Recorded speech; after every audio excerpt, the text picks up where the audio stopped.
So a lot of things like women not being allowed to drive or something, that's not Islamic, that's the culture of that specific country. So, you know, it's really hard to look at things so openly and really research what the facts are of things when there's so many, you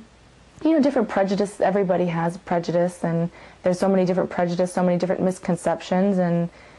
you know, that's one of the things, you know, and one of the points that the religion does make is that, you know, God sent every nation, God had sent a prophet to every nation to preach and say that, you know, there's only one God, you should worship this one God. So, you know, every different people, and, you know, people were sent to different nationalities and different, having this concept, and that there are some that, you know, prophets that we don't know of, some prophets that we do know of, and some of them had books. Like we believe, you know, Moses had a book, Abraham had the book, you know,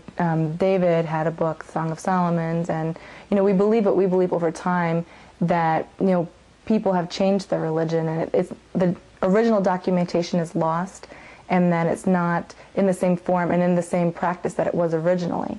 And the reason why, you know, that the need to keep on sending prophets and to keep on sending, you know, books of guidance would be because man had changed, added his own word into, made alterations for culture, for, you know, something. So when,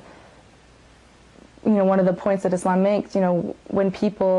prophets are sent, that some people, when they won't look at things optimistically and look at things truthfully because of, you know, arrogance, because of this is a person from a different race, this is a person from a different color, this is a person from a different country and a different culture,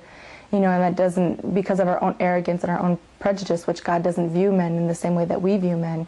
that we won't accept that their ideas and their beliefs, even if it's the truth, because of arrogance in our own hearts, because of things. And that was one of the things, you know, it really hit home for me and helped me to look at things optimistically. And, you know, one thing that really did hinder me from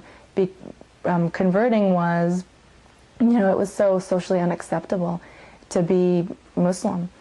You know, it's really, you know,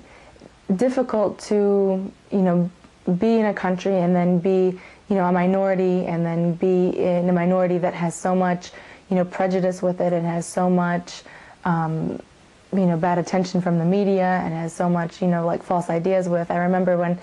you know, I was first considering that I was going to, you know, get married and convert, and, you know, it was really hard to tell my family that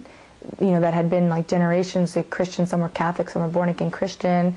and this is, you know, a Christian country. It was really difficult to, you know, face the prejudice and the misconceptions of what people had to say to me, and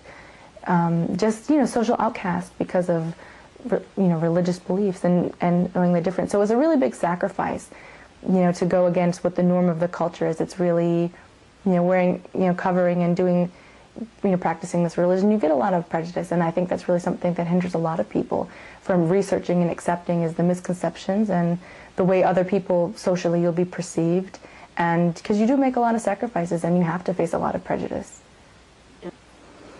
know, when I had originally started telling my family, especially my grandparents, they were very old, they're 75, and they've been Catholic all their lives, and their great-great-grandparents have been Catholic, and you know, I told them, and, you know, it really scared them, and they really, you know, were praying for me, they felt bad for me. You know, that's a lot of misconceptions, and it's really hard to, once you believe that this is the truth, and that's what really prevents people from really researching and looking at things optimistically. There's so much prejudice you face, and there's so much misconceptions.